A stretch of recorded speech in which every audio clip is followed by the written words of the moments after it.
Je vous souhaite la bienvenue à ce nouvel épisode de ma podcast, La parole aux trans.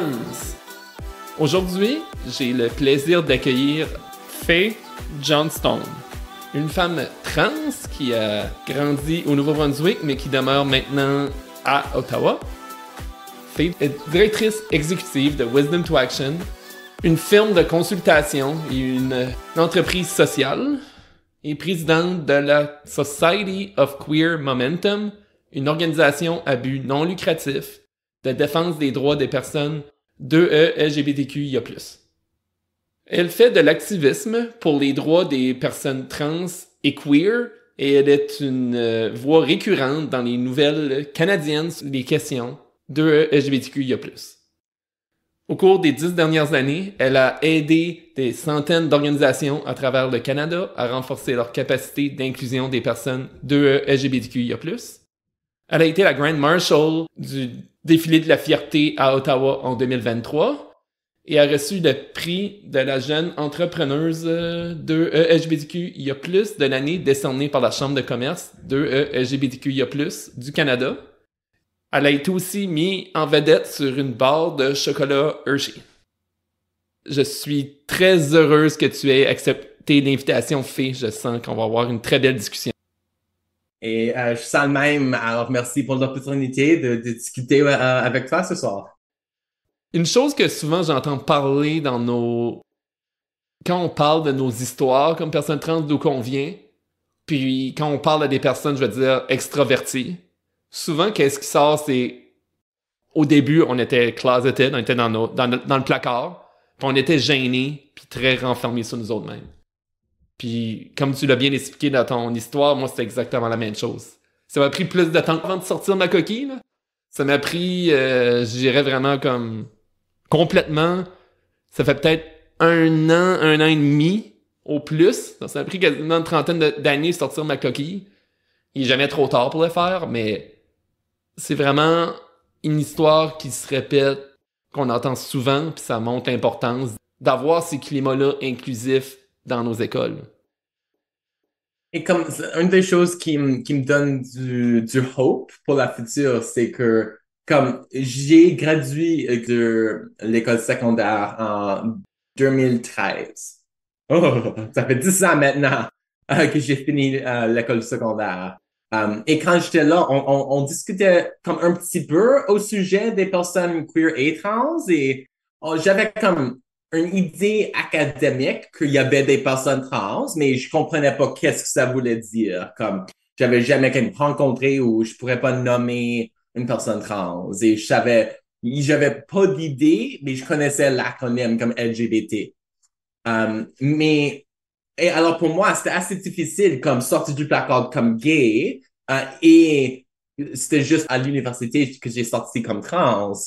Mais les jeunes maintenant, ils ont plus de langage, plus d'espace et plus de liberté de s'exprimer comme eux-mêmes. Alors ça me donne ce hope que on va voir, on a une génération qui avait pas besoin de interroger leur propre stigmatisation de la même façon que moi et les autres générations avant, ou même des personnes qui ont comme sorti du placard quand ils sont un petit peu plus vieux. Exactement. C'est tellement bien dit que j'ai rien à rajouter. Un sujet que j'aimerais aborder avec toi, là, étant donné que t'es une activiste trans qui est très publique, très visible au Canada.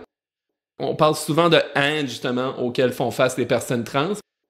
Je pense que les gens, des fois, ont de la difficulté à s'imaginer quelle forme que ça prend, cette haine-là. Puis, la haine, toutes les personnes trans peuvent en vivre, mais nos personnalités trans qui sont publiques, qui font de l'activisme, sont encore plus, comment je pourrais dire, dans la mire de cette haine-là, plus dans la, comment je dirais ça en anglais, le line of fire. Puis, j'aimerais que tu parles justement de ton expérience là-dessus, justement, de la haine que tu as vécue, puis entre autres, qu'est-ce qui s'est passé avec la barre de Hershey. Pour commencer, que le monde hétérosexuel et ce genre, il comprend pas la prévalence de la violence dans les vies de tous les personnes trans et queer aussi. Je pense que pour nous, c'est si commun que ça devient normal. Alors, nous-mêmes, on n'y discute pas.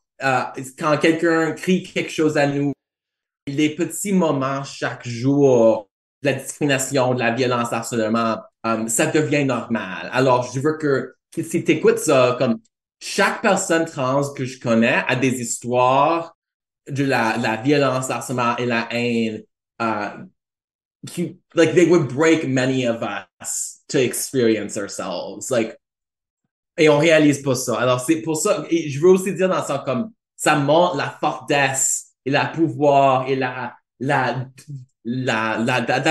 la volonté d'être eux-mêmes, que notre communauté sorte du placard et vit notre best vie, même s'il y a cette violence chaque jour ou chaque semaine. Et je veux aussi dire, comme, dans ma situation, comme je suis blanche, je suis d'une famille comme d'income moyenne, j'ai beaucoup de privilèges. Et ça me soutient. Comme ça aide à minimiser la forme et la sorte et la fonction de la violence dirigée et la haine que je rencontre. Mais je suis aussi public. Alors, ça fait que les groupes, les agents de la haine, ils détestent les femmes trans dans la vie publique. Et ma job, c'est j'engage avec les parlementaires, j'engage avec les médias nationaux. J'écris comme dans la Toronto Star et les Ottawa Citizen, comme des mainstream media. Et j'ai des relations avec des organisations féministes, syndicats, queer trans. Alors, comme j'ai une plateforme, pour la dernière année, ils ont été comme fascinés et fixés sur moi un petit peu, je dirais. Ça a commencé avec comme un comme far-right, une publication anti-trans et de droit extrême qui n'aimait pas que j'étais à un annoncement des fonds du gouvernement fédéral pour soutenir la progrès-légalité pour les personnes queer et trans. Ils ont accusé le gouvernement à comme appeasing radical trans activists. Avec une photo de moi comme la première chose sur l'article. Et alors, comme pour moi, d'habitude, c'est comme, et même aujourd'hui, c'est la haine dans les commentaires, la haine dans mon inbox et dans mes messages directs. Et la majorité, c'est des choses comme ça. Mais il y a aussi des moments où, comme c'est ce qui arrivait avec Hershey's, ça devient un monstre complètement différent. Dans cette situation, j'étais inclus alors, avec 4 autres femmes dans une campagne qui célébrait la Journée internationale des femmes. On avait chaque notre petit chocolate bar et un petit vidéo. Et c'était comme thank you. It was adorable. C'était comme juste like des bonnes choses pour soutenir les femmes. Mais lorsqu'on a allé comme live avec, on a reçu l'attention de Tucker Carlson avec Fox News, Ben Shapiro, Matt Walsh, Jordan Peterson, Rebel News et une grande liste d'autres personnes qui, je dirais gentiment, n'ont pas des amis des personnes trans. Il y avait comme, je pense, comme 5 billions d'impressions sur médias connectées avec la campagne du droit extrême to comme boycott Hershey's parce qu'il m'avait sur la barre de chocolat. C'est important de comprendre aussi, c'est juste disponible au Canada. Tu peux pas le trouver ou l'acheter aux États-Unis ou n'importe où au monde, c'est juste au Canada. Mais il y avait des centaines d'articles, de vidéos et ils ont comme essayé de trouver des choses comme controversial ou d'informations privées au sujet de ma vie. Ils ont trouvé le nom de mon épouse, de mes parents. Ils ont trouvé des photos de moi d'avant que j'ai sorti du placard. Ils ont trouvé mon dead name, mon nom d'avant que j'ai sorti du placard. Comme la risque était assez haute que Hershey's m'a donné des comme bodyguards pour 7 jours qui étaient dans un véhicule comme bulletproof et restaient comme dans mon driveway tout, like every day, all day, every day. Il y avait 4, ils changeaient chaque 12 heures et ils m'accompagnaient dans tous les passes que j'allais pour cette semaine. Wow. Je suis juste complètement shell-shocked, abasourdi de ce que tu viens de dire. De dire que la haine atteint un tel point que Hershey te fournit des bodyguards pour ta protection. Ça montre à quel point on a du travail à faire comme société. Quand juste le fait qu'une femme puisse avoir son beau visage sur la barre de Hershey pour reconnaître son implication dans la communauté, puis que là, les menaces sont faites à cette personne-là à un niveau que ça prend des bodyguards chez toi, on n'a pas des meilleures choses à faire en tant que société que ça. On discute comme en termes assez comme vagues, beaucoup like, au sujet de la montante du haine, mais et mon expérience, c'était un exemple assez extrême. Mais je dirais aussi que un mois après que ça s'est arrivé, j'avais Rebel News, une publication comme stupidement extrême droit, qui ont nommé publiquement l'adresse du hôtel à quel je restais quand j'étais en Saskatchewan pour un événement. Ils ont fait une pétition pour essayer de me faire comme to get me fired d'un engagement de speaking public. Et je connais comme 5 autres femmes trans qui ont été attaquées dans des contextes très similaires par la droite extrême, qui ont reçu des death threats, des harcèlements et toutes sortes. Alors, c'est plus commun qu'on pense et ça devient de plus en plus commun quand tu es une personne trans qui a une voix ou une histoire ou une politique que tu veux partager avec le monde. Ils vont t'attaquer, ils vont utiliser des tactiques dangereuses et extrêmes pour essayer de forcer du vie publique. Justement, de te forcer de sortir de la vie publique, de taire, ultimement. Exactement ça. Ça, je vais rajouter un peu là-dessus. C'est certain que je ne suis pas une personnalité aussi publique que toi. Je suis quand même plus public, je dirais, au niveau régional. J'ai quand même fait plusieurs entrevues de télé dans la dernière année. Je fais plusieurs speaking engagements. Maintenant que la podcast, je suis partout à travers le monde en ligne. Puis, je suis une bébé activiste. J'ai juste commencé au mois d'avril à m'impliquer. Puis, comme toi, tu disais que tu as commencé à un moment où la haine montait. Tous les gens qui voulaient faire de la haine envers la communauté trans ont rencontré puis ont poussé cette vague-là. Moi, j'ai commencé à faire mon activisme 2 semaines avant la révision de la politique 713 au Nouveau-Brunswick. Donc, ça a vraiment parti, comment je pourrais dire, très rapidement tout ça. Puis, je me rappelle que avant de m'impliquer dans un organisme communautaire, j'ai dû vraiment y réfléchir longuement parce que je savais que le fait, comme femme trans, d'être plus publique, de plus parler, de m'exprimer sur nos enjeux, que ça allait me mettre dans la ligne de tir de ces gens-là, des gens d'extrême droite, des gens anti-trans qui veulent nous faire du mal. Puis c'est pas une type de réflexion que quelqu'un devrait avoir avant de s'impliquer dans sa communauté. D'être obligé de penser à toute la haine qui peut venir, à des menaces qui peuvent venir, aux gens qui peuvent t'envoyer des choses très blessantes, puis te dire, OK, regarde, si je m'implique, ces choses-là peuvent arriver. Puis de se préparer à ça, je trouve. Il n'y a aucun humain qui devrait avoir à réfléchir à ça. Puis de mon côté, la raison pour laquelle j'ai été de l'avant, c'est que j'avais un bon groupe d'amis, que je savais qu'elle allait être là, s'il y a de quoi qui se passe. Donc, mais sans ce groupe d'amis-là, je ne sais pas, j'aurais pu y aller de l'avant.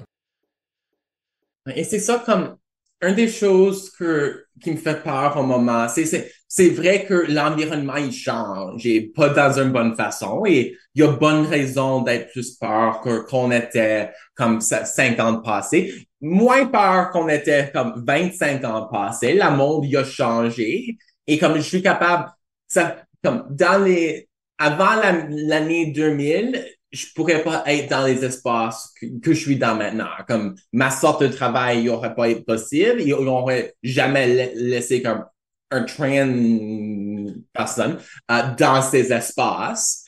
Mais aussi qu'une des stratégies de notre opposition, c'est d'essayer de nous faire peur et de nous forcer du vie publique avec ces tactiques d'harcèlement. Alors, je dirais que la majorité, c'est en médias sociaux, et qu'il y a un risque pour tout le monde si on s'implique dans nos mouvements et nos causes.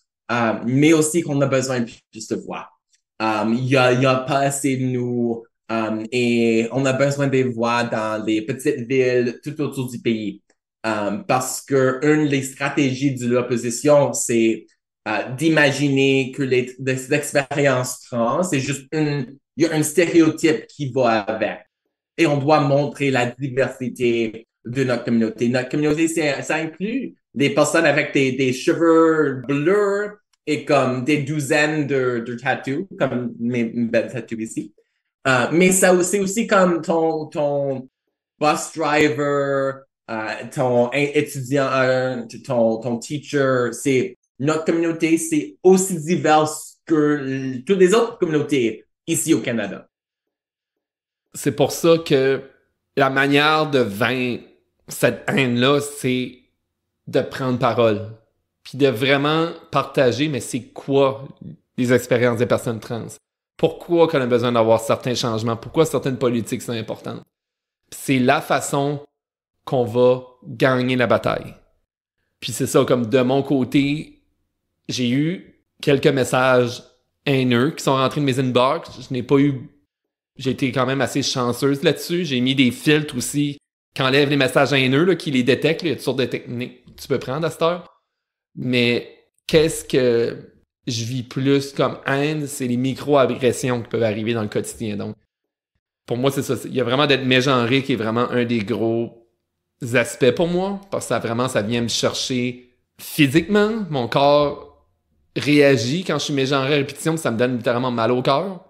Ça, c'est un exemple que je donne aux gens parce que c'est vraiment un problème pour moi parce que les gens ils vont souvent utiliser la voix pour genrer, pour comme définir les pronoms, tandis qu'il n'y a pas rien à quelque part qui dit que telle voix est égale à tel genre. Mais c'est vraiment un problème. Je connais des femmes ce genre avec des voix super deep et des gars ce genre, aussi des gars gays, avec des voix super hautes. Alors, c'est pas fondamentalement genré. Puis il y a d'autres types de microagressions qui est comme exemple l'accès aux soins de santé, que ça soit au travail aussi. Je connais plusieurs personnes trans qui ont de la difficulté à se trouver des emplois. Donc, il y a beaucoup de types d'agressions qu'on vit au quotidien qu'il faut éliminer si on veut vraiment que les personnes trans puissent s'impliquer dans la population, à occuper différents types d'emplois, que ça soit enseigner dans nos écoles, que ça soit d'être des bus drivers, que ça soit d'être des infirmiers, infirmières. Donc, il faut vraiment travailler sur l'inclusion. Et je dirais aussi que le monde réalise pas que la transphobie, c'est mauvais pour tout le monde. Et je veux dire, comme si on pense à la problème de l'itinérance, on a une crise. 20 à 40% de ces jeunes sont queer et trans. Et ils sont sortis de leur maison car leur famille pourrait pas les accepter. On devrait faire ça, que chaque jeune qui a besoin d'une maison a accès à une maison, mais aussi ça nous coûte de plus dans des services sociaux, dans des services, dans des emergency rooms, dans la provision du welfare. Ça nous coûte plus quand on a une population qui a plus de représentation en ces sortes de contextes que les autres. Si on pouvait éradiquer la transphobie, on aurait moins de suicides dans des gars masculins hétérosexuels. On aurait plus de liberté pour des personnes de tous les genres d'être eux-mêmes sans répercussion. Et on aurait moins de dépendance sur des services sociaux car on aura adressé un des déterminants de santé. Et ça, c'est la discrimination. Et ça inclut la violence et le harcèlement et l'inégalité dans les communautés trans. Exactement, parce que, comme tu disais, la chose que je rajouterais, c'est ça, c'est que les gens, je veux dire, quand tu grandis, tu vas être à des moments, puis ça peut arriver, que ça soit jeune ou moins jeune aussi, où tu peux te questionner sur ton identité de genre. Mais le fait de questionner sur ton identité de genre veut pas dire que tu es trans. Mais si que la société empêche les gens ou dit aux gens que c'est mal de se questionner sur son identité de genre, mais ça va amener des personnes hétéros aussi à se suicider par la bande. Parce que eux, ces personnes-là qui avaient besoin de passer à travers d'un cheminement de découvrir leur identité de genre, n'auront pas la chance de le faire. Donc, c'est pour ça, comme tu l'as bien dit, ça affecte tout le monde, la transphobie. Et c'est ça, et on doit comprendre comme je suis dans ce bataille pour ma communauté, réellement. Comme je suis ici pour défendre les droits et imaginer un meilleur monde pour des personnes trans. Mais aussi, comme on est 1 à 3% de toute population. Alors, c'est pas juste à propos de nous. C'est à propos de quelle sorte de monde est-ce qu'on veut pour toutes les personnes. Si on veut sur une société où on permet la stigmatisation et la discrimination contre une minorité, j'espère qu'on choisit non. On veut sur une société où tout le monde a les mêmes opportunités au succès et à une bonne vie? J'espère qu'on dit oui. Et c'est ça la bataille. Il y a des détails. Il y a beaucoup de conversations qu'on doit avoir. Mais au fin du jour, notre mouvement, c'est un mouvement pour un meilleur futur, plus égal, plus inclusif et plus positif pour tout le monde. Je suis content de t'amener le mot bataille, parce que justement, c'est là que je voulais qu'on s'en va, parce qu'on sait comme depuis l'élection de Donald Trump aux États-Unis en 2016, puis la montée du mouvement MAGA a vraiment entraîné une montée de la transphobie. Il y a une corrélation vraiment forte là-dessus. Donc, on est à ce moment-ci dans une bataille pour les droits trans qu'on n'a pas vu depuis des dizaines d'années. Puis j'aimerais justement t'entendre là-dessus, savoir, mais selon toi, comment tu penses qu'on va remporter cette bataille-là pour l'inclusion, pour être en mesure de pouvoir nous épanouir comme personnes trans dans la société? Je dirais, ça montre beaucoup que la montée du transphobie s'est connectée avec l'agrandissement d'extrême droite en général. Et on ne doit pas comme oublier cette connexion. Les attaques sur les droits des personnes trans sont une partie d'une attaque du droit extrême qui veut reculer notre société et normaliser la haine. Et il veut aussi normaliser une population qui est toujours en train de se batailler entre eux-mêmes. Et on voit ça dans leur stratégie, comme les attaques, l'effort du droit extrême d'imaginer que les droits trans sont contre la liberté de religion ou que c'est les enfants trans contre les parents. C'est pas ça. Notre approche, c'est égalité, liberté et un monde plus inclusif. Mais je dirais pour nous, comment on doit répondre à ces attaques et à cette montée de haine. On doit s'exprimer, on doit être vocal, mais on aussi doit avoir des conversations avec nos amis, notre famille, nos collègues. Et on doit être prêt quand on n'est pas toujours sur la même page. On est dans un environnement toxique rempli de mésinformation. Alors, comme il va y avoir des personnes qui disent des choses que nous, on imagine c'est transphobie, mais on doit être capable d'avoir cette discussion et trouver du comme common ground et un path forward ensemble. Je dirais aussi, c'est la stratégie, c'est de faire des communautés minorités se battre.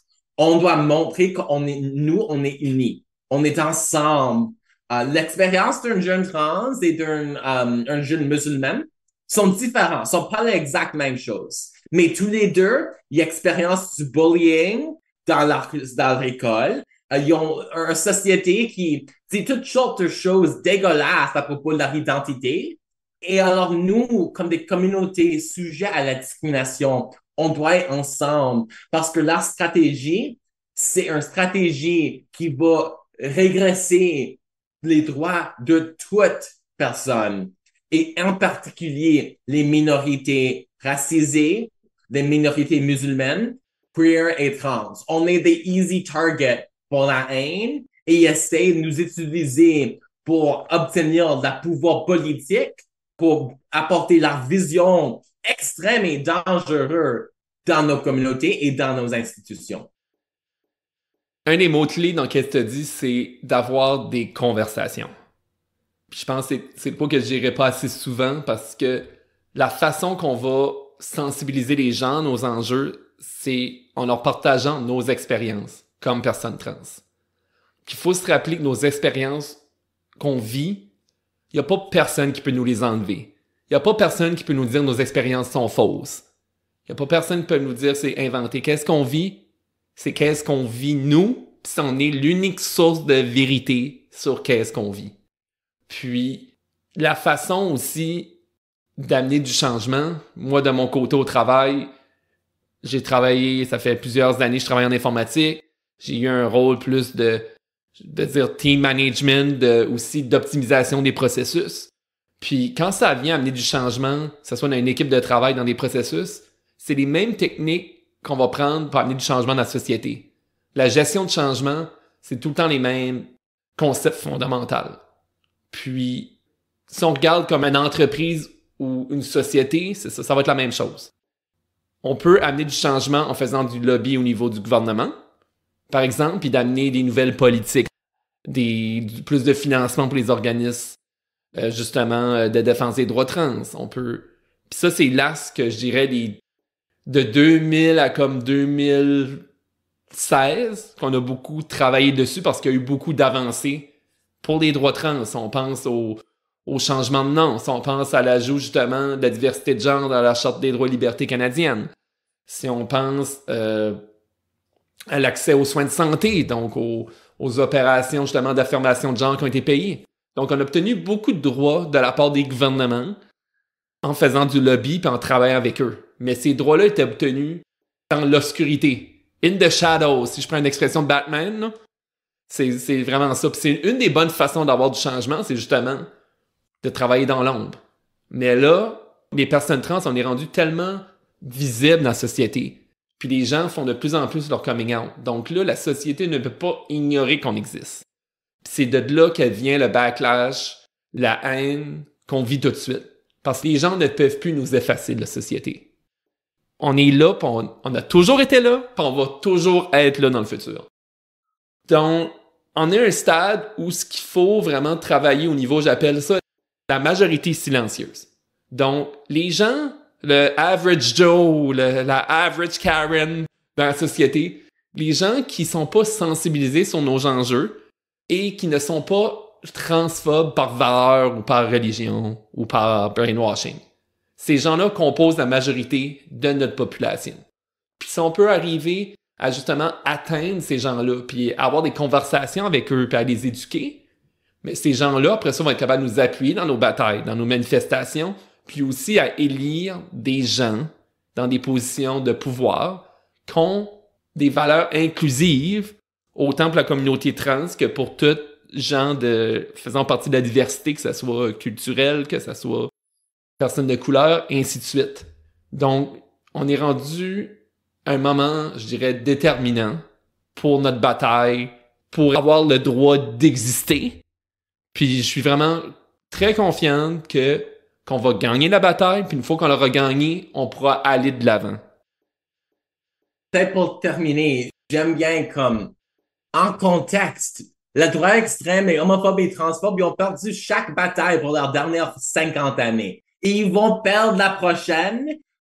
Le moment maintenant, ça nous fait peur. Il y a des bonnes raisons, mais on commence à mobiliser et on a les valeurs et les idées supérieures à l'heure. Notre, c'est le mouvement d'unité, de meilleur monde. L'art, c'est un mouvement de division de la haine et du conspiratie et toutes sortes de mésinformations. On va gagner cette bataille. On a besoin de mettre du temps et de notre travail pour mobiliser et pour être stratégique avec notre réponse, mais on va y gagner. C'est eux qui devraient être peur parce que nous, on est en train de changer le monde et créer un meilleur monde pour la prochaine génération gay et trans, queer et hétérosexuel et cisgenre aussi. On est rendu à la fin de la podcast. Donc, j'aimerais que tu nous partages justement de quelle façon les gens peuvent en apprendre plus sur toi et aussi les projets que tu entreprends, puis ton entreprise, puis aussi c'est quoi les meilleurs moyens de communiquer avec toi. Ouais, parfait. Alors, merci beaucoup pour l'opportunité d'avoir cette discussion avec toi. Si des personnes qui regardent veulent me contacter, tu peux me trouver sur Twitter @FayeJohnstone. Tu peux aussi trouver notre site web momentumcanada.net et sur Instagram, c'est Fading Away. Je pense que ça, c'est tout. Alors, merci beaucoup pour la discussion et merci pour tout le monde qui me laisse faire le mieux que je peux en les deux langues que je parle. C'était vraiment un privilège de t'avoir sur la podcast. J'étais super heureuse que tu acceptes l'invitation, puis je pense que toutes les personnes qui écoutent vont vraiment en apprendre beaucoup des expériences que tu nous as partagées. Je vous invite à vous abonner à mon podcast sur Apple Podcasts, Amazon Music, Spotify et Google Podcasts et à me suivre sur Facebook et Instagram. N'oubliez pas qu'une société plus inclusive pour les personnes transgenres profite à tout le monde. Merci et à la prochaine!